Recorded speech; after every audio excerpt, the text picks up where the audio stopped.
Hi hello guys, I Mohan. Welcome to stock pulse Kannada. ಇವತ್ತಿನ ವಿಡಿಯೋದಲ್ಲಿ ನಾವು ಈ ಫಂಡಮೆಂಟಲ್ ಅನಾಲಿಸಿಸ್ನ ಮಾಡೋದು ಹೇಗೆ ಅಂತ ತಿಳ್ಕೊಳ್ಳೋಣ. Let's get in. ಈ ಮೊದಲಿಗೆ ವಾಟ್ ಈಸ್ ಫಂಡಮೆಂಟಲ್ ಅನಾಲಿಸಿಸ್ ಅಂತ ನೋಡೋದಾದ್ರೆ, method find to companies real value. Real value ಅಂದ್ರೆ ಒಂದು ಕಂಪನಿದು ಅಸೆಟ್ ಆಗಲಿ, P&L ಆಗಲಿ, ಅದ್ರದ್ದು ಮಾರ್ಕೆಟ್ ಕ್ಯಾಪ್ ಆಗಲಿ, ಈ ರೀತಿ ಕಂಪನಿದು ಅದ್ರದ್ದು ವ್ಯಾಲ್ಯೂ ಏನಿದೆ ಅಂತ ಅರ್ಥ ಮಾಡ್ಕೊಳ್ಳೋದು. Next, it helps strong companies for long term investment. ಅಂದ್ರೆ ಇಲ್ಲಿ ಯಾವುದೇ ಒಂದು ಕಂಪನಿಗೆ ನಾವು ಇನ್ವೆಸ್ಟ್ಮೆಂಟ್ ಮಾಡ್ಲಿಕ್ಕಿಂತ ಮುಂಚೆ ಒಂದು ಕಂಪನಿ ಎಷ್ಟು ಸ್ಟ್ರಾಂಗ್ ಇದೆ ಅಂತ ತಿಳ್ಕೊಳ್ಳಿಕ್ಕೆ ಒಂದಷ್ಟು ಪ್ಯಾರಾಮೀಟರ್ಸ್ ಇದೆ, ಅದನ್ನ ನೋಡುವಂಥದ್ದು. Next, evaluates financial health, predicts future performance. Basically ನಾವು ಇಲ್ಲಿ ಒಂದು ಕಂಪನಿದು ಹೆಲ್ತ್ ನ ಚೆಕ್ ಮಾಡ್ತೀವಿ. ಅಂದ್ರೆ ಇವಾಗ ಎಕ್ಸಾಂಪಲ್ ನಾವು ಒಂದು ಹ್ಯೂಮನ್ದು ಕಂಪ್ಲೀಟ್ ಬಾಡಿ ಸ್ಕ್ಯಾನ್ ಅಂತ ತಗೊಂಡಾಗ ಹೇಗೆ ಒಂದು ಬ್ರೈನ್, ಹಾರ್ಟ್, ಲಿವರ್ ಇದನ್ನಷ್ಟು ಸ್ಕ್ಯಾನ್ ಅಂತ ಮಾಡಿದಾಗ ಯಾವ್ದು ಹೆಲ್ತಿ ಆಗಿದೆ ಅಥವಾ ಯಾವ್ದು ಏನ್ ಪ್ರಾಬ್ಲಮ್ ಇದೆ ಅನ್ನೋದು ಒಂದು ರಿಪೋರ್ಟ್ ಅಲ್ಲಿ ಹಿಂಗ್ ನಮಗೆ ಸಿಗುತ್ತೆ ಕಂಪ್ಲೀಟ್ ಡೀಟೇಲ್ಸ್. ಅದೇ ತರ ನಾವು ಒಂದು ಕಂಪನೀಸ್ಗೆ ಒಂದಷ್ಟು ಪ್ಯಾರಾಮೀಟರ್ಸ್ ಗಳಿದೆ, ಅದನ್ನ ನಾವು ಇಟ್ಕೊಂಡು ಆ ಕಂಪನಿ ಎಷ್ಟು ಹೆಲ್ತಿ ಆಗಿದೆ ಅನ್ನೋದನ್ನ ಚೆಕ್ ಮಾಡುವಂಥದ್ದು. Next, ratios covered. ಅಂದ್ರೆ ಈ ಕಂಪನಿನ ಅನಲೈಸ್ ಮಾಡೋಕ್ಕಿಂತ ಮುಂಚೆ ಒಂದಷ್ಟು ಕ್ರೈಟೇರಿಯಾಗಳನ್ನ ಇಟ್ಕೊಂಡು ನಾವು ಕಂಪನಿದು ಪ್ರತಿಯೊಂದನ್ನು ಚೆಕ್ ಮಾಡ್ತೀವಿ. Example P ratio, PB ratio, ಇದನ್ನ ಒಂದೊಂದಾಗಿ ಡೀಟೇಲ್ಡ್ ಆಗಿ ಅರ್ಥ ಮಾಡ್ಕೊಳ್ಳೋಣ. ಮೊದಲಿಗೆ ಪಿ ರೇಷಿಯೋ ಅಂದ್ರೆ ಪ್ರೈಸ್ ಟು ಅರ್ನಿಂಗ್. ಇನ್ನು ಪಿ ರೇಷಿಯೋನ ಕ್ಯಾಲ್ಕುಲೇಟ್ ಮಾಡುವಂತದ್ದು share price divided by EPS. ಅಂದ್ರೆ ಕರೆಂಟ್ ಪ್ರೈಸ್ ಏನಿರುತ್ತೆ, ಇವಾಗ ಎಕ್ಸಾಂಪಲ್ HUL ಕರೆಂಟ್ ಪ್ರೈಸ್ 2478 ಇದೆ, ಅದನ್ನ EPS ಅಂದ್ರೆ ಅರ್ನಿಂಗ್ ಪರ್ ಶೇರ್, ಅದನ್ನ ಡಿವೈಡ್ ಮಾಡಿದಾಗ ನಮಗೆ ಬರುವಂತದ್ದೇ ಪಿ ಅಂದ್ರೆ ಪ್ರೈಸ್ ಟು ಅರ್ನಿಂಗ್. EPS ಅಂದ್ರೆ ಅರ್ನಿಂಗ್ ಪರ್ ಶೇರ್ ಅಂತ. ಇಲ್ಲಿ ಎಕ್ಸಾಂಪಲ್ HUL ಅದ್ರದ್ದು ಪ್ರತಿ ಒಂದು ಶೇರ್ಗೆ 46 ರೂಪೀಸ್ ನ ಅರ್ನ್ ಮಾಡ್ತಾ ಇದೆ ಅಂತ. ಅಂದ್ರೆ ಇಲ್ಲಿ ಪಿ ರೇಷಿಯೋ ನಮಗೆ ಒಂದು ಸ್ಟಾಕ್ ಎಷ್ಟು ಎಕ್ಸ್ಪೆನ್ಸಿವ್ ಇದೆ, ಎಷ್ಟು ಚೀಪ್ ಇದೆ ಅಂತ ನೋಡುವಂತದ್ದು. ಬೇಸಿಕಲಿ ಇಲ್ಲಿ ಪಿ ರೇಷಿಯೋ ನಮಗೆ ಒಂದು ಸ್ಟಾಕ್ ಓವರ್ ವ್ಯಾಲ್ಯೂ ಇದೆಯಾ ಅಥವಾ ಅಂಡರ್ ವ್ಯಾಲ್ಯೂ ಇದೆ ಅಂತ ತಿಳ್ಕೊಳ್ಳಿಕ್ಕೆ ಇರುವಂತದ್ದು. ಅಂದ್ರೆ ಇಲ್ಲಿ market gives 55 times premium for each 46 profit. ಅಂದ್ರೆ ಇಲ್ಲಿ ಮಾರ್ಕೆಟ್ 55x ಅಷ್ಟು ಎಕ್ಸ್ಟ್ರಾ ಪ್ರೀಮಿಯಂ ನ ಪ್ರತಿ ಶೇರ್ಗೆ ಕೊಡ್ತಾ ಇರುವಂತದ್ದು. ಅಂದ್ರೆ ಇವಾಗ ಎಕ್ಸಾಂಪಲ್ HUL ಕರೆಂಟ್ EPS ಅಂತ ನೋಡಿದ್ರೆ ಓವರ್ ವ್ಯಾಲ್ಯೂ ಇದೆ, ಹಾಗಂತ ಇದೊಂದೇ ಪ್ಯಾರಾಮೀಟರ್ ಗಳನ್ನ ಇಟ್ಕೊಂಡು ನಾವು ಅಂದ್ರೆ ಸ್ಟಾಕ್ ನ ಹೆಲ್ತ್ ಚೆನ್ನಾಗಿಲ್ಲ ಅಂತ ಕನ್ಸಿಡರ್ ಮಾಡ್ಲಿಕ್ಕೆ ಆಗಲ್ಲ. ಇವಾಗ PE ಪರ್ಸ್ಪೆಕ್ಟಿವ್ ಅಲ್ಲಿ ಇದು ಓವರ್ ವ್ಯಾಲ್ಯೂ ಇದ್ದು, ಇನ್ನು ಬೇರೆ ಪ್ಯಾರಾಮೀಟರ್ಸ್ ಗಳು ಚೆನ್ನಾಗಿದ್ರೆ ಲಾಂಗ್ ಟರ್ಮ್ ಅಲ್ಲಿ ಪರ್ಸ್ಪೆಕ್ಟಿವ್ ಅಲ್ಲಿ ಇರೋರು ಬೈ ಮಾಡ್ತಾರೆ. ಯಾಕೆಂದ್ರೆ ಇದು ನೆಕ್ಸ್ಟ್ ಪ್ರೈಸ್ 3K ಆಗ್ಬೋದು ಅಥವಾ 4K ಆಗ್ಬೋದು. ಇವಾಗ ಇದನ್ನು ಒಂದು ಎಕ್ಸಾಂಪಲ್ ಅಲ್ಲಿ ಅರ್ಥ ಮಾಡ್ಕೊಳ್ಳೋಣ. ಇವಾಗ ಜಯನಗರ್ ಅಲ್ಲಿ ನಮಗೆ ಒಂದು 30-40 ಇದು ಪ್ಲಾಟ್ ಇದೆ ಅಂತ ಅನ್ಕೊಳ್ಳೋಣ. ಇದನ್ನ ನಾನು ಗೌರ್ಮೆಂಟ್ ವ್ಯಾಲ್ಯೂ ಪ್ರಕಾರ ನೋಡಿದ್ರೆ ನಮ್ಗೆ ಇಲ್ಲಿ ಒಂದು 10 to 12K ಇರ್ಬೋದು. ಅಂದ್ರೆ ಆಲ್ಮೋಸ್ಟ್ ಇವಾಗ 1200 ಸ್ಕ್ವೇರ್ ಫೀಟ್ ಅಂದ್ರೆ 1.25 ಕೋಟಿ ಇರ್ಬೋದು. ಇದು ಗೌರ್ಮೆಂಟ್ ವ್ಯಾಲ್ಯೂ ಲೆಕ್ಕ ಆಯ್ತು. ಬಟ್ ಈ ಪ್ರೈಸ್ ಅಲ್ಲಿ ನಮಗೆ ಪ್ಲಾಟ್ ತಗೋತೀವಿ ಅಂದ್ರೆ ಸಿಗಲ್ಲ. ಇವಾಗ ಜಯನಗರ್ ಅಲ್ಲಿ ನಾವು ಒಂದು 30-40 ಸೈಟ್ ನ ನಾರ್ಮಲ್ ಯಾರ ಹತ್ರ ಆದ್ರೂ ಕೇಳಿದ್ರೆ ಮಿನಿಮಮ್ ಅಲ್ಲಿ 25 to 35K per square feet ಓಡ್ತಾ ಇರುತ್ತೆ. ಅಂದ್ರೆ ಆಲ್ಮೋಸ್ಟ್ ಇಲ್ಲಿ 3 to 4 CR ಆಯ್ತು. ಅಂದ್ರೆ ಗೌರ್ಮೆಂಟ್ ವ್ಯಾಲ್ಯೂ ಪ್ರಕಾರ ಇಲ್ಲಿ ನಮಗೆ 1 CR ಆಯ್ತು. ಬಟ್ ಇಲ್ಲಿ ಪ್ರಾಪರ್ಟಿ ವ್ಯಾಲ್ಯೂ ಬೇರೆಯವರು ಸೇಲ್ ಮಾಡ್ತಾ ಇರೋದು ಪರ್ ಸ್ಕ್ವೇರ್ ಫೀಟ್ 25K. ಅಂದ್ರೆ ಇಲ್ಲಿ ಲಾಂಗ್ ಟರ್ಮ್ ಅಲ್ಲಿ ಪ್ರಾಪರ್ಟಿ ವ್ಯಾಲ್ಯೂ ಇನ್ನ ಜಾಸ್ತಿ ಆಗೇ ಆಗುತ್ತೆ ಅಂತ ತಗೊಳ್ಳುವಂತದ್ದು. ಇವಾಗ ಸಿಂಪಲ್ ಆಗಿ ಎಕ್ಸಾಂಪಲ್ 1 CR ಗೌರ್ಮೆಂಟ್ ವ್ಯಾಲ್ಯೂ ಅಂತ ಇದ್ರೆ ಸ್ಟಿಲ್ ಇಲ್ಲಿ 3 to 4 CR ಸೇಲ್ ಆಗ್ತಾ ಇರುತ್ತೆ. ಬಟ್ ಇಲ್ಲಿ ಇನ್ವೆಸ್ಟರ್ ಸ್ಟಿಲ್ ಲಾಂಗ್ ಟರ್ಮ್ ಅಲ್ಲಿ ಬೈ ಮಾಡ್ಲಿಕ್ಕೆ ಇಂಟ್ರೆಸ್ಟ್ ಇಡ್ತಾನೆ. ಯಾಕೆಂದ್ರೆ ಇಲ್ಲಿ 25K ಇರೋ ವ್ಯಾಲ್ಯೂ ನೆಕ್ಸ್ಟ್ 5 years ಅಲ್ಲಿ 40K ಆಗ್ಬೋದು ಅಥವಾ 50K ಆಗ್ಬೋದು. ಸೊ ಇಲ್ಲಿ ವ್ಯಾಲ್ಯೂ ಜಾಸ್ತಿ ಆಗ್ತಾನೆ ಇರುತ್ತೆ. ಮೇ ಬಿ ಇವಾಗ ಇವರು 25 ಕರೆಂಟ್ಲಿ ತಗೊಂಡಿರ್ಬೋದು, ನೆಕ್ಸ್ಟ್ 40 ಮಾಡ್ತಾರೆ. Next 40K per square feet ತಗೊಂಡಿರೋರು ಅದನ್ನ ಅವರು ನೆಕ್ಸ್ಟ್ 50K ಹೋದ್ರೆ ಮಾರೋಣ ಅಂತ ಅನ್ಕೊಂಡಿರ್ಬೋದು. ಎಕ್ಸಾಂಪಲ್ ಇವಾಗ 50K ತಗೊಳ್ಳೋರು ಬರ್ತಾರೆ, ಅವ್ರ ಪರ್ಸ್ಪೆಕ್ಟಿವ್ ಹೆಂಗಿರುತ್ತೆ ಅಂದ್ರೆ ಇವಾಗ 50K ತಗೊಳ್ಳೋರು ಇನ್ನೊಬ್ರು ಬರ್ತಾರೆ, ಅವರು ನೆಕ್ಸ್ಟ್ 60K ಮಾರೋಣ ಅಂತ ಅನ್ಕೊಂಡಿರ್ತಾರೆ. ಇನ್ವೆಸ್ಟ್ಮೆಂಟ್ ಪರ್ಪಸ್ ಅಥವಾ ಅವ್ರು ಇರಕ್ಕೆ ಈ ರೀತಿ ತಗೊಂಡಿಟ್ಕೊಂಡಾಗ ಅದ್ರ ವ್ಯಾಲ್ಯೂ ಲಾಂಗ್ ಟರ್ಮ್ ಅಲ್ಲಿ ಜಾಸ್ತಿ ಆಗ್ತಾನೆ ಇರುತ್ತೆ. ಇವಾಗ ಎಕ್ಸಾಂಪಲ್ಸ್ HUL ಪಿ ರೇಷಿಯೋ ಅಂತ ನೋಡಿದಾಗ ನಮಗೆ ಓವರ್ ವ್ಯಾಲ್ಯೂ ಇದೆ. ಸೊ ಇದೊಂದೇ ಪ್ಯಾರಾಮೀಟರ್ ಇಟ್ಕೊಂಡು ನಾವು ಸ್ಟಾಕ್ ಓವರ್ ವ್ಯಾಲ್ಯೂ ಇದೆ ಅಂತ ರಿಜೆಕ್ಟ್ ಮಾಡ್ಲಿಕ್ಕಾಗಲ್ಲ. ಸೊ ಲಾಂಗ್ ಟರ್ಮ್ ಅಲ್ಲಿ ಕಂಪನಿ ಪರ್ಫಾರ್ಮೆನ್ಸ್ ಚೆನ್ನಾಗಿದ್ದಾಗ ಸ್ಟಾಕ್ ನ ಪ್ರೈಸ್ ಜಾಸ್ತಿ ಆಗೇ ಆಗುತ್ತೆ. ನಾವಿಲ್ಲಿ ಎಕ್ಸಾಂಪಲ್ ನೋಡಿತರ ಗವರ್ಮೆಂಟ್ ವ್ಯಾಲ್ಯೂ ಇರೋದು ಬೇರೆ, ಇಲ್ಲಿ ಪಬ್ಲಿಕ್ ಸೇಲ್ ಮಾಡ್ತಿರೋದು ಬೇರೆ. ಅಂದ್ರೆ ವ್ಯಾಲ್ಯೂಯೇಷನ್ ಜಾಸ್ತಿ ಇದೆ. ನೆಕ್ಸ್ಟ್ ಇನ್ನ ಒಂದು 5 years ನೋಡಿದಾಗ 3-5 ಇರೋದು ನೆಕ್ಸ್ಟ್ 10 CR ಆದ್ರೂ ಆಗ್ಬೋದು. ಈ ರೀತಿ ಲಾಂಗ್ ಟರ್ಮ್ ಅಲ್ಲಿ ವ್ಯಾಲ್ಯೂ ಜಾಸ್ತಿನೇ ಆಗ್ತಾ ಇರುತ್ತೆ. ಸೊ ಇದಿಷ್ಟು ಪಿ ರೇಷಿಯೋದು. ಇನ್ನು ಸೆಕ್ಟರ್ ವೈಸ್ ಪಿ ರೇಷಿಯೋ ನೋಡೋದಾದ್ರೆ ಇಲ್ಲಿ ಪ್ರತಿ ಸೆಕ್ಟರ್ಸ್ಗೂ ಪಿ ರೇಷಿಯೋ ಡಿಫ್ರೆಂಟ್ ಇರುತ್ತೆ. ಇವಾಗ ಎಕ್ಸಾಂಪಲ್ ನೋಡೋದಾದ್ರೆ FMCG ಸೆಕ್ಟರ್ ಅಂತ ತಗೊಂಡಾಗ ನಮ್ಗೆ ಇಲ್ಲಿ 40 to 50 ಪಿ ರೇಷಿಯೋಗಳನ್ನ ನೋಡಬಹುದು. IT ಸೆಕ್ಟರ್ ಅಂತ ನೋಡಿದಾಗ ಇಲ್ಲಿ 20 to 35. ಅದೇ ರೀತಿ ಬ್ಯಾಂಕಿಂಗ್ ಸೆಕ್ಟರ್ಸ್ ಅಂತ ನೋಡಿದಾಗ 10 to 20. ಅದೇ ರೀತಿ ಆಟೋ ಸೆಕ್ಟರ್ 12 to 25. ಅದೇ ರೀತಿ PSU ಬ್ಯಾಂಕ್ಸ್ ಅಥವಾ ಮೆಟಲ್ ಸ್ಟಾಕ್ಸ್ ಗಳು ಅಂತ ತಗೊಂಡಾಗ 5 to 12. ಇಲ್ಲಿ ನೆನಪಿರ್ಲಿ compare to PE only with in same sector. ಇವಾಗ ನಾನು ಮೆಟಲ್ ಸ್ಟಾಕ್ ಇವಾಗ ಟಾಟಾ ಸ್ಟೀಲ್ ನ ತಗೊಂಡ್ಬಂದು FMCG FMCG ಸ್ಟಾಕ್ ಜೊತೆ ಕಂಪೇರ್ ಮಾಡೋಕ್ಕಾಗಲ್ಲ. ಅಂದ್ರೆ ಇವಾಗ ನಾನು ಟಾಟಾ ಸ್ಟೀಲ್ ಸ್ಟಾಕ್ ನ HUL ಸ್ಟಾಕ್ P ರೇಷಿಯೋ ಜೊತೆ ಕಂಪೇರ್ ಮಾಡೋಕ್ಕಾಗಲ್ಲ. ಯಾಕೆಂದ್ರೆ ಇದು ಸೆಕ್ಟರ್ ವೈಸು ಬೇರೆ ಇರುತ್ತೆ ಅಂಡ್ ಬಿಸ್ನೆಸ್ ಮಾಡ್ಯೂಲ್ಸ್ ಬೇರೆ ಇರುತ್ತೆ. ಇವಾಗ ಸ್ಟೀಲ್ ಸೆಕ್ಟರ್ ಅಲ್ಲಿ ನಾನು ಸ್ಟಾಕ್ ಯಾವ್ದಾದ್ರು ಬೈ ಮಾಡ್ಬೇಕಂತ ಇದ್ರೆ ಸ್ಟೀಲ್ ಸೆಕ್ಟರ್ ಬೇರೆ ಸ್ಟಾಕ್ಸ್ ಗಳನ್ನ ನೋಡ್ಬೇಕಾಗುತ್ತೆ. ಇವಾಗ ನಾನು ಟಾಟಾ ಸ್ಟೀಲ್ P ರೇಷಿಯೋ ನೋಡುವಾಗ ನೆಕ್ಸ್ಟ್ ಸ್ಟಾಕ್ ಹಿಂಡಾಲ್ಕೋದು ಎಕ್ಸಾಂಪಲ್ಸ್ P ರೇಷಿಯೋ ಏನಿದೆ ಅಂತ ನೋಡ್ಬೇಕಾಗುತ್ತೆ. ಸೊ ಈ ಸ್ಟಾಕ್ಸ್ P ರೇಷಿಯೋಗಳನ್ನ ಮಾತ್ರ ನೋಡಿ ಅದರಲ್ಲಿ ಓವರ್ ವ್ಯಾಲ್ಯೂಯೇಷನ್ ಅಂಡರ್ ವ್ಯಾಲ್ಯೂ ಯಾವ್ದಿದೆ ಅದ್ರ ಪ್ರಕಾರ ಸ್ಟಾಕ್ಸ್ ಗಳನ್ನ ಪಿಕ್ ಮಾಡಬಹುದು. ಅಗೇನ್ ಇದು P ರೇಷಿಯೋ ಒಂದು ಪ್ಯಾರಾಮೀಟರ್ ಅಷ್ಟೇ. ಅಗೇನ್ ಸೇಲ್ಸ್ ಗ್ರೋತ್ ಏನಿರುತ್ತೆ, ಟೆಕ್ನಿಕಲಿ ಡಿಮ್ಯಾಂಡ್ ಝೋನ್ ಏನಿರುತ್ತೆ, ಇದನ್ನೆಲ್ಲ ಇಟ್ಕೊಂಡು ನಾವು ಸ್ಟಾಕ್ ನ ಪಿಕ್ ಮಾಡಬಹುದು. ಇನ್ನು ನೆಕ್ಸ್ಟ್ PB ರೇಷಿಯೋ ಅಂದ್ರೆ ಪ್ರೈಸ್ ಟು ಬುಕ್ ವ್ಯಾಲ್ಯೂ ಅಂತ. ಇನ್ನು PB ರೇಷಿಯೋ ಕಂಡುಹಿಡಿಯಕ್ಕೆ ಫಾರ್ಮುಲಾ ಒಂದು ಕರೆಂಟ್ ಪ್ರೈಸ್ ಏನಿರುತ್ತೆ ಸ್ಟಾಕ್ ಅದು divided by book value per share. ಇನ್ನು ಇದ್ರ ಡೀಟೇಲ್ಸ್ ನಾವು ಸ್ಕ್ರೀನರ್ ವೆಬ್ಸೈಟ್ ನಲ್ಲಿ ಫ್ರೀ ಆಗಿ ನೋಡಬಹುದು. ಕರೆಂಟ್ ನ ಪ್ರೈಸ್ ಏನಿದೆ ಇದು ಡಿವೈಡೆಡ್ ಬೈ 207 ಮಾಡಿದಾಗ ನಮಗೆ ಬರೋದು PB ರೇಷಿಯೋ. ಇನ್ನು PB ರೇಷಿಯೋನು ಒಂದು ಸ್ಟಾಕ್ಸ್ ಓವರ್ ವ್ಯಾಲ್ಯೂ ಇದೆಯಾ ಅಥವಾ ಅಂಡರ್ ವ್ಯಾಲ್ಯೂ ಇದೆಯಾ ಅಂತ ಚೆಕ್ ಮಾಡ್ಲಿಕ್ಕೆ ಒಂದು ಪ್ಯಾರಾಮೀಟರ್ ಆಗಿರುತ್ತೆ. ಇನ್ನು ಇದ್ರದ್ದು ಮೀನಿಂಗ್ ಅಂತ ನೋಡಿದ್ರೆ shows how much premium market pays over companies real asset value. ಇನ್ನು ಅಸೆಟ್ ಅಲ್ಲಿ ಲಯಬಿಲಿಟೀಸ್ ಅಂತ ಏನೇನಿರುತ್ತೆ ಅದನ್ನೆಲ್ಲ ಮಾಡಿದಾಗ ಉಳಿಯೋದೇನಿರುತ್ತೆ ಅದೇ ನಮ್ಗೆ ಇಲ್ಲಿ ಕಂಪನಿದು ರಿಯಲ್ ಅಸೆಟ್ ಆಗಿರುತ್ತೆ. Next it indicates a stock over value or under value based on company net assets.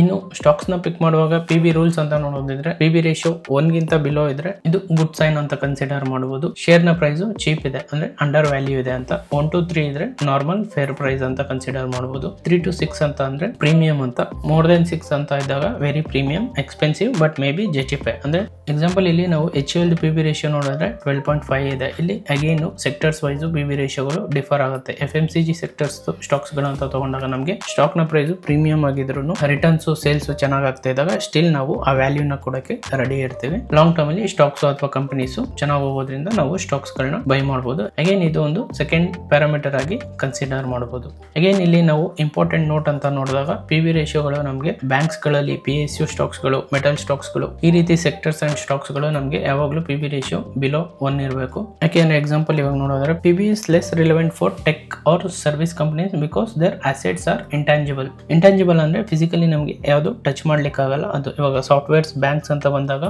ಒಂದು ಬ್ಯಾಂಕ್ಸ್ ಗಳು ಅಂತ ಎಕ್ಸಾಂಪಲ್ ತಗೊಂಡ್ರೆ ಅವ್ರದ್ದು ಬಿಸ್ನೆಸ್ ಹೆಂಗ್ ನಡೆಯುತ್ತೆ, ಕಸ್ಟಮರ್ಸ್ಗೆ ಬಿಸ್ನೆಸ್ ಪರ್ಪಸ್ ಅಂತ ಒಂದಷ್ಟು ಲೋನ್ ಗಳನ್ನ ಕೊಟ್ಟು ಅದರಿಂದ ಬರೋ ಇಂಟ್ರೆಸ್ಟ್ ಅಲ್ಲಿ ಬ್ಯಾಂಕ್ ಗಳನ್ನ ನಡೆಸ್ತಾರೆ. ಸೊ ಇದು ನಮ್ಗೆ ಇಲ್ಲಿ ಫಿಸಿಕಲ್ ಅಸೆಟ್ ಅಂತ ಕನ್ಸಿಡರ್ ಆಗಲ್ಲ. ಹಾಗಾಗಿ ನಾವು ಈ ರೀತಿ ಸೆಕ್ಟರ್ಸ್ ಗಳದ್ದು PB ರೇಷಿಯೋ ಆದಷ್ಟು ಬಿಲೋ 1 ಇದ್ರೆ ಬೆಸ್ಟ್ ಆಗಿರುತ್ತೆ. ಇನ್ನು ನೆಕ್ಸ್ಟ್ ಪ್ಯಾರಾಮೀಟರ್ ಅಂತ ನೋಡೋದಾದ್ರೆ ನಮಗೆ ಇಂಪಾರ್ಟೆಂಟ್ ರಿಟರ್ನ್ ಆನ್ ಈಕ್ವಿಟಿ ಅಂತ. ಇನ್ನು ROE ಕಂಡುಹಿಡಿಯಲಿಕ್ಕೆ ಬೇಕಾಗಿರೋ formula net profit divided by share holders equity into 100. ಇದನ್ನ ಇನ್ನ ಸಿಂಪಲ್ ಆಗಿ ಶಾರ್ಟ್ ಕಟ್ ಆಗಿ ನಾವು ಕ್ಯಾಲ್ಕುಲೇಟ್ ಮಾಡಬಹುದು. EPS divided by book value into 100 ಅಂತ ಮಾಡಬಹುದು. ಅಂದ್ರೆ 46.3 ಡಿವೈಡೆಡ್ ಬೈ 207 ಇಂಟು 100 ನಮ್ಗೆ ಇಲ್ಲಿ 21 ಅಥವಾ 22% ಬರ್ಬೋದು. ಇದು ನಮ್ಮ ರಿಟರ್ನ್ ಆನ್ ಈಕ್ವಿಟಿ ಆಗಿರುತ್ತೆ.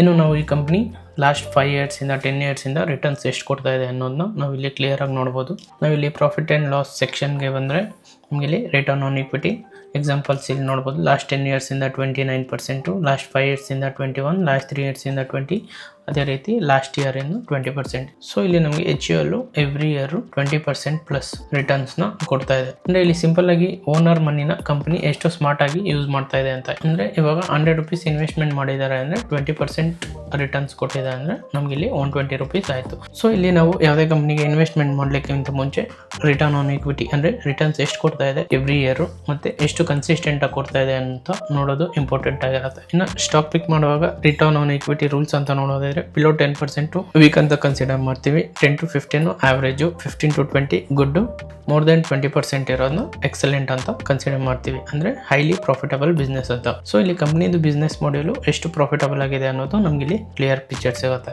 ಇನ್ನು ನೆಕ್ಸ್ಟ್ ಪ್ಯಾರಾಮೀಟರ್ ನೋಡೋದಾದ್ರೆ ಡೆಬ್ಟ್ ಟು ಈಕ್ವಿಟಿ. ಇನ್ನು ಇರೋದು ಫಾರ್ಮುಲಾ ಟೋಟಲ್ ಡೆಬ್ಟ್ divided by share holders equity. ಇನ್ನು ಫಾರ್ಮುಲಾ ಬಗ್ಗೆ ತಲೆ ಕೆಡಿಸ್ಕೋಬೇಡಿ, ಇದು ಆಲ್ರೆಡಿ ನಮಗೆ ಸ್ಕ್ರೀನರ್ ವೆಬ್ಸೈಟ್ ಅಲ್ಲಿ ಫ್ರೀ ಆಗಿ ಅವೈಲೇಬಲ್ ಇರುತ್ತೆ. ಸೊ ನಾವಿಲ್ಲಿ ಜಸ್ಟ್ ರೂಲ್ಸ್ ಅಂಡ್ ರೆಗ್ಯುಲೇಷನ್ಸ್ ಗಳನ್ನ ಅಪ್ಲೈ ಮಾಡಿಕೊಂಡು ಅನಲೈಸ್ ಮಾಡಿ ಸ್ಟಾಕ್ ಗಳನ್ನ ಪಿಕ್ ಮಾಡಬಹುದು. ಇನ್ನು ಇದ್ರದ್ದು ಮೀನಿಂಗ್ ಅಂತ ನೋಡೋದಾದ್ರೆ shows how much loan company uses compare to equity. ಇವಾಗ ಯಾವುದೇ ಒಂದು ಕಂಪನಿಗಳಿಗೆ ಬಿಸ್ನೆಸ್ ಎಕ್ಸ್ಪೆನ್ಷನ್ಗೆ ಅಥವಾ ಬಿಸ್ನೆಸ್ಗೆ ಕ್ಯಾಪಿಟಲ್ ಬೇಕಾದಾಗ ಕಂಪನಿಗಳು ಸಾಲಗಳನ್ನ ಮಾಡುತ್ತೆ. ಕೆಲವೊಂದ್ಸರಿ ಕಂಪನಿಗಳು ಅವ್ರದೇ ಈಕ್ವಿಟಿ ಶೇರ್ಸ್ ಗಳನ್ನ ಪ್ಲೇಜ್ ಮಾಡಿನೂ ಸಾಲಗಳನ್ನ ತಗೋತಾರೆ. ಸೊ ಇಲ್ಲಿ ಕಂಪನಿ ಸಾಲ ಮಾಡಿದ್ಯಾ ಅಥವಾ ಅವ್ರದ್ದು ಶೇರ್ಸ್ ಗಳನ್ನ ಏನಾದ್ರು ಪ್ಲೇಜ್ ಮಾಡಿ ಸಾಲ ತಗೊಂಡಿದ್ಯಾ ಅನ್ನೋದು ನೋಡ್ಬೇಕಾಗುತ್ತೆ. ಇನ್ನು ಇದ್ರದ್ದು ರೂಲ್ಸ್ ಅಂತ ನೋಡೋದಿದ್ರೆ 0.5% ಬಿಲೋ ಇದ್ರೆ ಎಕ್ಸಲೆಂಟ್ ಅಂದ್ರೆ ಮಿನಿಮಲ್ ಡೆಪ್ಟ್ ಅಂತ ಕನ್ಸಿಡರ್ ಮಾಡ್ತೀವಿ. ಬಿಲೋ 1 ಇದ್ರೆ ಗುಡ್ ಅಂತ. ಇಲ್ಲಿ ಮೋರ್ ದೆನ್ 1% ಮೇಲೆ ಇದ್ರೆ ರಿಸ್ಕ್ ಇರುತ್ತೆ, ಅದೇ ರೀತಿ 2% ಮೇಲೆ ಇದ್ರೆ ಹೈ ರಿಸ್ಕ್ ಇರುತ್ತೆ. ಸೊ ಅಗೇನ್ ನಮ್ಗೆ ಇಲ್ಲಿ ಸ್ಕ್ರೀನರ್ ವೆಬ್ಸೈಟ್ ಅಲ್ಲಿ ಇವಾಗ ಯಾವುದೇ ಒಂದು ಸ್ಟಾಕ್ಸ್ ಇಲ್ಲಿ ಡೆಬ್ಟ್ ಟು ಇಕ್ವಿಟಿ ಅನ್ನೋ ಸೆಕ್ಷನ್ ಅಲ್ಲಿ ಕಂಪನಿದು ಸಾಲ ಎಷ್ಟಿದೆ ಅನ್ನೋದು ಕ್ಲಿಯರ್ ಆಗಿ ನೋಡಬಹುದು. ಇನ್ನು ಇಲ್ಲಿ ನಮಗೆ ನೆಕ್ಸ್ಟ್ ಇಂಪಾರ್ಟೆಂಟ್ ಆಗಿರೋದು ಪ್ರಾಫಿಟ್ ಮಾರ್ಜಿನ್. ಇನ್ನು ಇದ್ರದ್ದು formula profit margin equals profit divided by sales into 100. ಇನ್ನು ಇದ್ರದ್ದು ಮೀನಿಂಗ್ ಅಂಡ್ ರೂಲ್ಸ್ ಅಂತ ನೋಡಿದಾಗ shows how much profit company makes for every 100 rupees sales. ಅಂದ್ರೆ ಕಂಪನಿ ಅದ್ರ ಬಿಸ್ನೆಸ್ ಮಾಡಲಿಕ್ಕೆ ಏನೇನು ಎಕ್ಸ್ಪೆನ್ಸಸ್ ಇದೆ ಅದೆಲ್ಲ ಹೋದ್ಮೇಲೆ ಉಳಿಯುವಂಥದ್ದು ನೆಟ್ ಪ್ರಾಫಿಟ್ ಅನ್ನೋದು ಏನಿರುತ್ತೆ ಅದು ಸ್ಟೇಬಲ್ ಆಗಿರಬೇಕು, ಅದ್ರ ಜೊತೆ ಕನ್ಸಿಸ್ಟೆಂಟ್ ಆಗಿ ಗ್ರೋತ್ ಆಗ್ತಾ ಇರಬೇಕು. ಈ ನೆಟ್ ಪ್ರಾಫಿಟ್ ಎಷ್ಟು ಸ್ಟೇಬಲ್ ಆಗಿದೆ, ಎಷ್ಟು ಕನ್ಸಿಸ್ಟೆಂಟ್ ಆಗಿ ಗ್ರೋತ್ ಆಗ್ತಾ ಇದೆ ಅನ್ನೋದು ಇಂಪಾರ್ಟೆಂಟ್ ಆಗುತ್ತೆ. ಅದನ್ನ ನಾವು ಸ್ಕ್ರೀನರ್ ವೆಬ್ಸೈಟ್ ಅಲ್ಲಿ ನೋಡಬಹುದು, ಅದನ್ನ ನೆಕ್ಸ್ಟ್ ತೋರಿಸ್ತೀನಿ. ಇನ್ನು ಇದ್ರದ್ದು ರೂಲ್ಸ್ ಅಂತ ಬಂದಾಗ ಬಿಲೋ 5% ನ ವೀಕ್ ಅಂತ ಕನ್ಸಿಡರ್ ಮಾಡ್ತೀವಿ, 5 to 10 ಆವರೇಜ್, 10 to 20 ಗುಡ್, ಅದೇ ರೀತಿ ಮೋರ್ ದೆನ್ 20% ಇರೋದು ಎಕ್ಸಲೆಂಟ್ ಅಂತ ಕನ್ಸಿಡರ್ ಮಾಡ್ತೀವಿ. ಇವಾಗ ಎಕ್ಸಾಂಪಲ್ ಸ್ಟಾಕ್ಸ್ ಗಳನ್ನ ಅಂತ ತಗೊಂಡಾಗ ನಮಗೆ HUL, TCS ಸ್ಟಾಕ್ಸ್ ಗಳು ಅದ್ರದ್ದು ಬಿಸ್ನೆಸ್ ಮಾಡ್ಯೂಲ್ಸ್ ಚೆನ್ನಾಗಿರುತ್ತೆ, sales growth and profit margins ಇವು ಸ್ಟೇಬಲ್ ಆಗಿರುತ್ತೆ. ಇನ್ನು ಇದನ್ನ ನಾವು ಸ್ಕ್ರೀನರ್ ಅಲ್ಲಿ ಕ್ಲಿಯರ್ ಆಗಿ ಅರ್ಥ ಮಾಡ್ಕೊಳ್ಳೋಣ.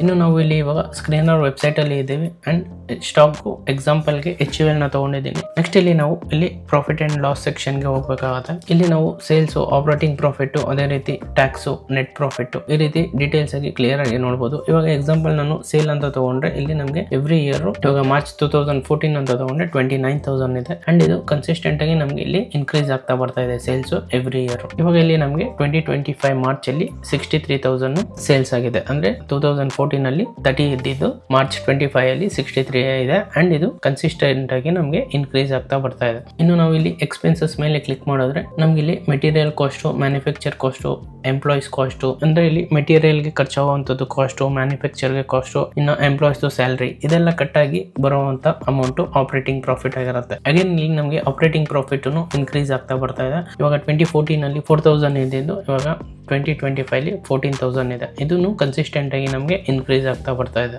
ಎಲ್ಲೂ ಡಿಕ್ರೀಸ್ ಆಗಿಲ್ಲ. ಸೊ ಇಲ್ಲಿ ನಮಗೆ ಆಪರೇಟಿಂಗ್ ಪ್ರಾಫಿಟ್ ಚೆನ್ನಾಗಿದೆ. ಅದೇ ರೀತಿ OPM ಪರ್ಸೆಂಟೇಜ್ ಅಂದ್ರೆ ಆಪರೇಟಿಂಗ್ ಪ್ರಾಫಿಟ್ ಇನ್ ಪರ್ಸೆಂಟೇಜ್ ಅಲ್ಲಿ ನಮಗೆ 14 ಅಲ್ಲಿ 16 ಇತ್ತು, ನೆಕ್ಸ್ಟ್ 17, 18, 19, 21 ಅದೇ ರೀತಿ ಇವಾಗ 24 ಇದೆ. ಅಗೇನ್ ನಮ್ಗೆ ಇಲ್ಲಿ ಇದನ್ನು ಕನ್ಸಿಸ್ಟೆಂಟ್ ಆಗಿದೆ. ಅಗೇನ್ ಆಪರೇಟಿಂಗ್ ಸಿಸ್ಟಮ್ ಅಲ್ಲಿ ಒಂದಷ್ಟು ಡಿಡಕ್ಷನ್ಸ್ ಗಳಾಗುತ್ತೆ, ಇಂಟ್ರೆಸ್ಟ್, ಡಿಪ್ರಿಸಿಯೇಷನ್, ಅಂದ್ರೆ ಅವ್ರದ್ದು ಮಿಷನರೀಸ್ ಅಂತ ಏನಿರುತ್ತೆ ಅದು ಪ್ರತಿ ವರ್ಷ ಡಿಪ್ರಿಸಿಯೇಷನ್ ಆಗುತ್ತೆ. ಸೊ ಅಗೇನ್ ಇದೆಲ್ಲ ಡಿಡಕ್ಟ್ ಆಗಿ ನಮ್ಗೆ ನೆಕ್ಸ್ಟ್ ಬರೋದು ಪ್ರಾಫಿಟ್ ಬಿಫೋರ್ ಟ್ಯಾಕ್ಸ್.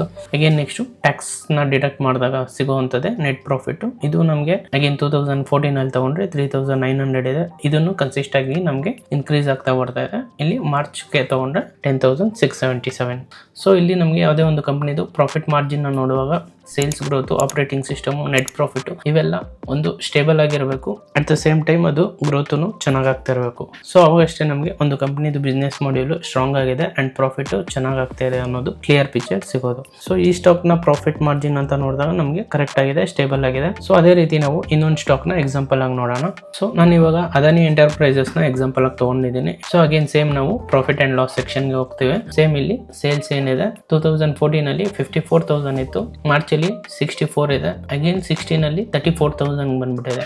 ಅಂದ್ರೆ ಆಲ್ಮೋಸ್ಟ್ 64 ಇಂದ 34 ಅಂದ್ರೆ ಡ್ರಾಸ್ಟಿಕಲಿ 50% ಸೇಲ್ಸ್ ಕಡಿಮೆ ಆಗಿದೆ. ಅಗೇನ್ ಇಲ್ಲಿ 17 ಅಲ್ಲಿ 60 ಆಗಿದೆ, 18, 60 ಅಂದ್ರೆ ಇಲ್ಲಿ 17 to 21 ಅಂದ್ರೆ ಆಲ್ಮೋಸ್ಟ್ ಇಲ್ಲಿ ನಮಗೆ 4 to 5 years 30 to 40,000 ರೇಂಜ್ ಅಲ್ಲಿ ಇದೆ. ಅಂಡ್ ಅಗೇನ್ ಇಲ್ಲಿ 22 ನಲ್ಲಿ 70 ಇದೆ. ಇನ್ನು 23 ಅಲ್ಲಿ ಒಂದೇ ಸತಿ 70 ಇದ್ದಿದ್ದು 127 ಹೋಗಿದೆ. ಅಂದ್ರೆ ಅಗೇನ್ ಮಾರ್ಚ್ ಅಲ್ಲಿ ಮತ್ತೆ 97 ಬಂದಿದೆ. ಇಲ್ಲಿ ನಮಗೆ ಸೇಲ್ಸ್ ಸ್ಟೇಬಲ್ ಆಗಿಲ್ಲ, ತುಂಬಾ ಫ್ಲಕ್ಚುಯೇಷನ್ ಇದೆ. ಸೊ ಅಗೇನ್ ಅದೇ ರೀತಿ ನಾವು ಆಪರೇಟಿಂಗ್ ಪ್ರಾಫಿಟ್ ಅಂತ ನೋಡಿದಾಗ 14 ಅಲ್ಲಿ 9,000 ಇತ್ತು, 20 ಅಲ್ಲಿ 12, 16 ಅಲ್ಲಿ ನೋಡಿ 12,000 ಇಂದ ಡ್ರಾಸ್ಟಿಕಲಿ ಚೇಂಜ್ ಆಗಿದೆ, 1,684 ಅಂಡ್ 2,000 ಅಗೇನ್ 5 years 2,000 ಇಂದ 8,000 ವರೆಗೂ ಇದೆ. ಅಗೇನ್ ಇಲ್ಲಿ 24 ಅಲ್ಲಿ ನಮಗೆ 11,000 ಆಗಿದೆ. ಆಸ್ ಆಫ್ ನಾವು ಮಾರ್ಚ್ ಅಂತ ತಗೊಂಡಾಗ 14,000 ಅಲ್ಲಿ ನಿಂತಿದೆ. ಸೊ ಅಗೇನ್ ಇಲ್ಲಿ ಓವರ್ ಆಲ್ ನೆಟ್ ಪ್ರಾಫಿಟ್ ಅಂತ ನೋಡಿದಾಗ 14 ಅಲ್ಲಿ 2,900 ಇದ್ದಿದ್ದು ಆಸ್ ಆಫ್ ನಾವು ಇವಾಗ 8,000 ಇದೆ. ಬಟ್ ಇನ್ ಮಿಡಲ್ ಅಲ್ಲಿ ನಾವು ಚೆಕ್ ಮಾಡಿದಾಗ ತುಂಬಾ ಫ್ಲಕ್ಚುಯೇಷನ್ ಇದೆ. ಅಂದ್ರೆ 2,600 ಇರೋದು ಸಡನ್ ಆಗಿ 925 ಇದೆ, 524 ಇದೆ, 506 ಇದೆ, ನೆಕ್ಸ್ಟ್ ಆಮೇಲೆ 1,046 ಇದೆ. ಅಗೇನ್ ನೆಟ್ ಪ್ರಾಫಿಟ್ ಡೌನ್ ಆಗಿದೆ, ಅಗೇನ್ ಒಂದೇ ಸತಿ ಇನ್ಕ್ರೀಸ್ ಆಗಿದೆ. ಸೊ ಈ ರೀತಿ ತುಂಬಾ ಫ್ಲಕ್ಚುಯೇಷನ್ಸ್ ಇದೆ. ಸೊ ಈ ರೀತಿ ಇದ್ದಾಗ ಸ್ಟಾಕ್ಸ್ ಗಳು ನಾವು ಎಲ್ಲಿ ಬೈ ಮಾಡ್ತಾ ಇದೀವಿ ಅನ್ನೋದು ತುಂಬಾ ಇಂಪಾರ್ಟೆಂಟ್ ಆಗುತ್ತೆ. ಬೈ ಮಾಡೋ ಝೋನು ಕರೆಕ್ಟ್ ಆಗಿದ್ದಾಗ ಅಷ್ಟೇ ನಾವು ಅಟ್ಲೀಸ್ಟ್ ಸೇಫ್ ಆಗಿರ್ಬೋದು. ಇಲ್ಲ ಅಂದ್ರೆ ಸ್ಟಾಕ್ಸ್ಗೆ ಯಾವುದೇ ಒಂದು ಬ್ಯಾಡ್ ನ್ಯೂಸ್ ಇದ್ದಾಗ ಅಥವಾ ಬಿಸ್ನೆಸ್ ಮಾಡ್ಯೂಲ್ ಏನೇ ಒಂದು ಹೊಡ್ತಾ ಬಿದ್ದಾಗ ತುಂಬಾ ಲಾಸಸ್ ಆಗೋ ಚಾನ್ಸಸ್ ಇರುತ್ತೆ. ಸೊ ನಮ್ಗೆ ಇಲ್ಲಿ ಪ್ರಾಫಿಟ್ ಮಾರ್ಜಿನ್ ತುಂಬಾ ಫ್ಲಕ್ಚುಯೇಷನ್ ಇರೋದ್ರಿಂದ ಸ್ಟಾಕ್ಸ್ ಪ್ರೈಸನು ಅದೇ ರೀತಿ ಇರುತ್ತೆ. ಸೊ ಇಲ್ಲಿ ನಾವು ಸ್ಟಾಕ್ನ ಏನಾದ್ರು ಬೈ ಮಾಡ್ತಾ ಇದ್ರೆ ಟೆಕ್ನಿಕಲ್ ಅನ್ನು ನೀಟಾಗಿ ಅನಲೈಸ್ ಮಾಡಿ ಪ್ರಾಪರ್ ಝೋನ್ ಅಲ್ಲಿ ತಗೊಳ್ಳೋದು ಇಂಪಾರ್ಟೆಂಟ್ ಆಗಿರುತ್ತೆ. ಇನ್ನು ಈ ಸ್ಟಾಕ್ದು ಟೆಕ್ನಿಕಲ್ ಆಗಿ ಅರ್ಥ ಮಾಡ್ಕೊಳ್ಳೋಣ. ಫಂಡಮೆಂಟಲಿ ಅನಲೈಸ್ ಆಯ್ತು. ಇವಾಗ ನಾವು ಟೆಕ್ನಿಕಲಿ ಅಂತ ಬಂದಾಗ ಇವಾಗ 2 ಸ್ಟಾಕ್ಸ್ ತಗೊಂಡಿದ್ದೀನಿ. ಹಿಂದೂಸ್ತಾನ್ ಲಿವರ್ ಇದೆ, ಅದಾನಿ ಎಂಟರ್ಪ್ರೈಸಸ್ ಇದೆ. ಸೊ ಇಲ್ಲಿ ನಾವು ಆಲ್ರೆಡಿ ಹಿಂದೂಸ್ತಾನ್ದು ಪ್ರಾಫಿಟ್ ಮಾರ್ಜಿನ್ ಅಂತ ಚೆಕ್ ಮಾಡಿದಾಗ ಸೇಲ್ಸ್ ಅನ್ನು ಕನ್ಸಿಸ್ಟೆಂಟ್ ಆಗಿದೆ, ಅದೇ ರೀತಿ ನೆಟ್ ಪ್ರಾಫಿಟ್ ಅನ್ನು ಕನ್ಸಿಸ್ಟೆಂಟ್ ಆಗಿದೆ. ಇನ್ನು ಅದಾನಿ ಎಂಟರ್ಪ್ರೈಸಸ್ ನಾವು ಚೆಕ್ ಮಾಡಿದಾಗ ಸೇಲ್ಸ್ ತುಂಬಾ ಫ್ಲಕ್ಚುಯೇಷನ್ ಇದೆ. 60,000 ಇರೋದು ಒಂದೇ ಸತಿ 30 ಬಂದಿದೆ, ಅಗೇನ್ 60 ಹೋಗಿದೆ. ಈ ರೀತಿ ತುಂಬಾ ಫ್ಲಕ್ಚುಯೇಷನ್ ಆಗಿದೆ. ಸೊ ಇಲ್ಲಿ ಹಿಂದೂಸ್ತಾನ್ದು ಪ್ರೈಸ್ ನಾವು ಚೆಕ್ ಮಾಡಿದಾಗ ಸ್ಟೇಬಲ್ ಆಗಿ ಹೋಗ್ತಾ ಇದೆ. ಬಟ್ ಇಲ್ಲಿ ಅದಾನಿ ಎಂಟರ್ಪ್ರೈಸಸ್ ನಾವು ಪ್ರೈಸ್ ನೋಡಿದಾಗ ಸ್ಟೇಬಲ್ ಆಗಿ ಹೋಗ್ತಾ ಇದೆ. ಬಟ್ ಆ ಸ್ಟಾಕ್ಗೆ ಯಾವುದೇ ಒಂದು ನೆಗೆಟಿವ್ ಇಂಪ್ಯಾಕ್ಟ್ ಆದಾಗ ಅಥವಾ ನೆಗೆಟಿವ್ ನ್ಯೂಸ್ ಬಂದಾಗ, ಬಿಸ್ನೆಸ್ ಸರಿಯಾಗಿ ಆಗದೆ ಇದ್ದಾಗ ನಮ್ಗೆ ಇಲ್ಲಿ ಪ್ಯಾನಿಕ್ ಸೇಲ್ಸ್ ಗಳು ಜಾಸ್ತಿ ಆಗುತ್ತೆ. ಇನ್ನು ಸ್ಟಾಕ್ಸ್ ಗಳು ಇಮಿಡಿಯೇಟ್ ಆಗಿ ರಿಯಾಕ್ಟ್ ಮಾಡ್ತವೆ. ಇವಾಗ ಎಕ್ಸಾಂಪಲ್ ನೋಡೋದಾದ್ರೆ ಅಂಡ್ ಇಲ್ಲಿಂದ ಬಿದ್ದಿರೋದು ನಮಗೆ ವಿತಿನ್ ಜಸ್ಟ್ 62 ಡೇಸ್ ಅಲ್ಲಿ, ಅಂದ್ರೆ ಜಸ್ಟ್ 2 ಮಂತ್ಸ್ ಅಲ್ಲಿ ಸ್ಟಾಕು 72% ಅಷ್ಟು ಕರೆಕ್ಷನ್ ಆಗಿದೆ. ಸೊ ಅಗೇನ್ ನಮಗೆ ಇಲ್ಲಿ ಪ್ರೈಸ್ ಮತ್ತೆ ಮೇಲೆ ಹೋಗಿದೆ, ಅಗೇನ್ ನಮಗೆ ಪ್ರೈಸ್ ಮತ್ತೆ ಬೀಳ್ತಾ ಇದೆ. ವಿತಿನ್ 1 ಇಯರ್ ಅಲ್ಲಿ 42% ಬಿದ್ದಿದೆ. ಅಂದ್ರೆ ಇಲ್ಲಿ ನಮಗೆ ಈಸಿಯಾಗಿ ಅರ್ಥ ಆಗ್ತಾ ಇರೋದು ಫ್ಲಕ್ಚುಯೇಷನ್ ತುಂಬಾ ಇರುತ್ತೆ. ಒಂದು ನೆಗೆಟಿವ್ ನ್ಯೂಸ್ಗೆ, ಪ್ರತಿ ಬ್ಯಾಡ್ ನ್ಯೂಸ್ಗೆ ಬೇಗ ರಿಯಾಕ್ಟ್ ಆಗುತ್ತೆ ಸ್ಟಾಕ್ಸ್ಗಳು. ಸೊ ಈ ರೀತಿ ಇದ್ದಾಗ ಸ್ಟಾಕ್ಗಳು ನಾವು ಫಂಡಮೆಂಟಲ್ ಜೊತೆ ಟೆಕ್ನಿಕಲಿ ಸ್ಟಾಕ್ಸ್ಗಳನ್ನ ಪ್ರಾಪರ್ ಝೋನ್ಸ್ ಗಳಲ್ಲಿ ಬೈ ಮಾಡೋದು ಇಂಪಾರ್ಟೆಂಟ್ ಆಗಿರುತ್ತೆ. ಇನ್ನು ಇದಿಷ್ಟು ಪ್ರಾಫಿಟ್ ಮಾರ್ಜಿನ್ ನ ಇಂಪಾರ್ಟೆಂಟ್ ವಿಷಯ. ಇನ್ನು ಇಷ್ಟೊತ್ತು ನೋಡಿದ್ದು ಒಂದಷ್ಟು ಮೇಜರ್ ನ ಪೋರ್ಷನ್ಗಳು ಚೆಕ್ ಮಾಡ್ಲಿಕ್ಕೆ ಫಂಡಮೆಂಟಲ್ಗೆ. ಇನ್ನು ಎಕ್ಸ್ಟ್ರಾ ಫಂಡಮೆಂಟಲ್ ಚೆಕ್ಸ್ ಅಂತ ನೋಡೋದಾದ್ರೆ ಪ್ರಮೋಟರ್ ಹೋಲ್ಡಿಂಗು ನಮಗೆ ಎಷ್ಟಿರುತ್ತೆ ಅಂತ ನೋಡ್ಬೇಕಾಗತ್ತೆ. ಸೊ ಅವಾಗಷ್ಟೇ ಅವ್ರದ್ದು ಕಂಪನಿದು ಹೋಲ್ಡಿಂಗ್ ಅವ್ರದ್ದೇ ಜಾಸ್ತಿ ಇದ್ದಾಗ ಸೊ ಅವ್ರ ಕಂಪನಿ ಮೇಲೆ ಅವ್ರಿಗೆ ನಂಬಿಕೆ ಇರುತ್ತೆ ಅನ್ನೋದು ನಮ್ಗೊಂದು ಕ್ಲಿಯರ್ ಪಿಕ್ಚರ್ ಸಿಗುತ್ತೆ. ಅದೇ ರೀತಿ 5 ಇಯರ್ಸ್ ಸೇಲ್ಸ್ ಗ್ರೋತ್ ಕನ್ಸಿಸ್ಟೆಂಟ್ ಆಗಿ ಅಪ್ವರ್ಡ್ ಟ್ರೆಂಡ್ ಆಗಿ ಇರಬೇಕು. ಅಂದ್ರೆ ಯಾವಾಗ್ಲೂ ನಮಗೆ ಸೇಲ್ಸ್ ಗ್ರೋತ್ ಅಂಡ್ ಅದ್ರದ್ದು ಪ್ರೈಸ್ ನಮಗೆ ಅಪ್ ಟ್ರೆಂಡ್ ಅಲ್ಲಿ ಇರಬೇಕು ಕನ್ಸಿಸ್ಟೆಂಟ್ ಆಗಿ.